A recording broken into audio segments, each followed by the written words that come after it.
hotelului Adams Peak, unde se află urma lui Buddha, talpa, cum s-ar zice, piciorul lăsat de el, o grămadă de picioare.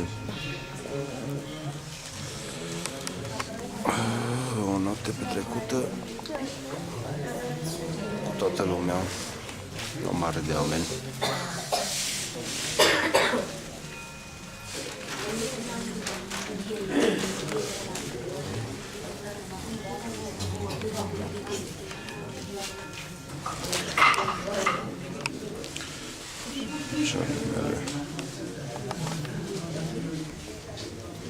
N-a fost rău, sincer să fiu, când dorm nu știi.